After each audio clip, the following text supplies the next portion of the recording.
Hey everybody, and welcome to Tip Tuesday from Sweet Beads. Hey everybody, it's Shae from Sweet Beads in Las Vegas, Nevada. Welcome back to Tip Tuesday. Okay, I'm sorry, I was looking for something and I found it. Today we're going to finish our discussion on the technique I'm nicknamed Faux Shae in Beadwork magazine. They say get the look of bead crochet using tubular brick stitch, and this is the current issue, March 2018.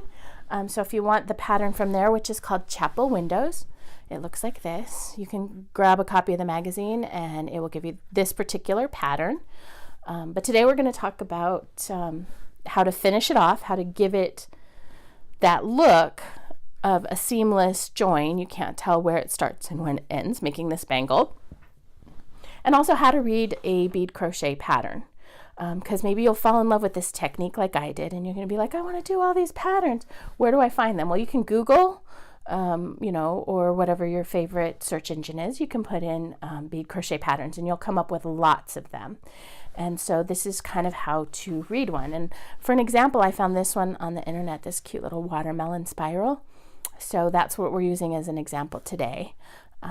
And you'll get something that looks like this. Okay, so it'll have some information here. It has the bead pattern, and then down here, this is called the draft. This, I can't remember what it's called, but it's like how it would look if it were laid out flat. Okay, we're not doing flat though, we're going around, and so this is what it should look like in your tube. Now I changed colors, so mine looks a little different than that, but it's the same pattern. And this is actually the sequence of beads. Okay, so up here in this information, you'll see the name of the pattern, sometimes the circumference. This is a 6 around, that means there's 6 beads around, and we can count 1, 2, 3, 4, 5, 6. Okay, so there's 6 beads around. Remember, when we start with 2 extra beads. So we took the first 8 beads of the pattern and brought it into a circle and started our tubular brick stitch. So we ladder stitched the first 8 and then started, and then you come out with your piece. It'll tell you the repeat of colors. That's how many beads you will bead before the pattern repeats itself. Most bead crochet patterns are just repeats, but some of them are very long repeats. For example, this one down here, you would bead 69 beads before it repeats itself. Okay, and that's a lot. I look at one like that and I just go, never mind. I like ones with short repeats. So this is actually the pattern then. But that's all that it kind of gives you in this particular software. It doesn't tell you the color name. It doesn't tell you anything else. It doesn't even label them you can see it doesn't even label them A, B, and C. It just gives you the color chart. That doesn't always work for me, so I write it out. In this case, A is red, B is a dark green, C is a light green, blah, blah, blah. Okay, so I wrote it out the way it is in my pattern, and then I literally write it out. So in this case, 3A, 1D, 1C, 1B, 1A, and I just wrote this in word form. Okay, we've talked about this in reading patterns before. I prefer words. So I wrote it out, and then I let myself know that 3 repeats, meaning I do this sequence 3 times, equals a 1/2 inch. And that tells me approximately how much I'm going to need to do to get my bracelet. Because we know when we have a bangle, it's not your wrist, it's to get over the widest part of your hand.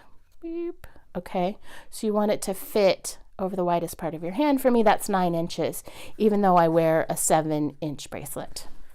Okay, so once you know how to read your pattern, and now you do, you always read the column from top to bottom.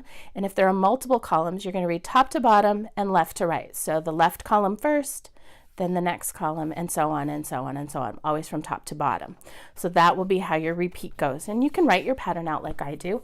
I even, when I'm beading it, put my beads out. I'll put 3A beads, for the pattern. I'll put 3 A's, 1 D, 1 B. I'll lay out the whole sequence and then beat it up really quick, then lay out the sequence and beat it up really quick, whatever's easiest for you. And then when you're done, and I have my 9 inches, and by the way, when you're beading, especially if you're a tight beater, but even if you're not, unless you're just a really loosey-goosey beater, this is going to be way stiff if you bead really tight, okay? There's not going to be any wiggle to it. So when you go to turn it into a bangle, what you've got is a hard stick that won't turn into a bangle. So every couple of rows or repeats, I roll it either on the table or with just my fingers, just to loosen those beads up. I'm using Fireline, and Fireline does have a little bit of stretch to it, so I kind of take advantage of that stretch and make sure that it's nice and loose. And every couple inches I check to make sure that it can bend, so that when I bring it into my bangle, it's not one stiff stick. Okay, so that's another hint. Just give it a little roll. And then what I would do when I'm ready is I would match up. I have a sticky outie bead there, I have a sticky outie bead there, and I would match it, and you see when I match it up, it continues the repeat, and then I would stitch it together. Now, just for ease, for camera purposes, I have 2 short pieces, but stitching it together is the same. So there it would be my tail thread from one side, and here is my working thread from this side. I would match them up, and again, sticky outie bead to sticky outie bead, and you can see when I do that, the pattern's gonna line up beautifully. So I put them together, okay, and then I happen to be exiting this dark green bead. I want to attach it to this bead in between the red and the dark green bead on the piece above it. So I go underneath the bridge of thread. Same technique, we're still doing tubular brick, we're just not adding any beads at this point. And then back down through the green bead we started from, okay? And then I would repeat that. I would come over to this next bead, which is a light green bead, and I would go through the bridge of thread between the light green bead and the dark green bead. Pull that through. Ooh, trying not to get caught. Of course, you wouldn't have an edge to get caught on, but, and then back down through, boop, through the bead I started from. And again, if I went over to the next bead, which is this kind of beige bead, and went between the green and the beige bead above it, and back down through the beige bead we started from. Okay. Boom. You can see it's lining up, and you're not going to see, I mean, I can pull it apart and you can see it now, but once that's all done all the way around, you're not going to see where the seam was, because the pattern just lines up, and it's going to be naked to your eye, okay? You won't be able to see where the join is. When I'm all done and I've gone all the way around, I would take my tail thread from this piece and I would do a couple of beads going the opposite direction. Right now I am going clockwise, so I would take this piece of thread and I would weave a couple of beads counterclockwise, and then I'll make it super secure. It won't come apart. Let me grab another one that's done. It'll be seamless, and it'll be all joined together, okay? So that is how you read a bead crochet pattern, how you join seamlessly your bead crochet. One important note, when you're doing this, you have to do a full repeat. You can't stop halfway through and join it, because the pattern won't match up. So no matter how long your bead is, if it's 69 beads, you have to do the full 69 beads before you can join the two ends together, or they won't match up. The pattern just won't match. But as long as you're doing a full repeat, then it'll match up beautifully, and you won't have any problems. The other thing I wanted to say is, you love this, you want to do more, you want to build your own bead crochet patterns. If you go to www.jbead.ch, they have free open source software to make your own bead patterns that'll look just like this. So if you want to be adventurous and try making your own, go right ahead. I hope that helped.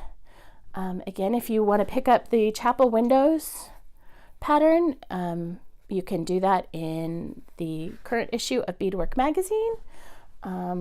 If you want to do the watermelon, just Google 6-bead watermelon bead crochet pattern. I promise you'll find it. So until next week, happy beading, Have a great week, and we'll see you next week. Bye. Don't forget, for your beading supplies, beads, needles, thread, patterns, tutorials, and more, check us out at sweetbeadslv.etsy.com. Of course, you can always sign up for our newsletter on our website, sweetbeadslv.com, and you can follow us on Facebook, Twitter, Pinterest, and more using hashtag or /sweetbeadslv.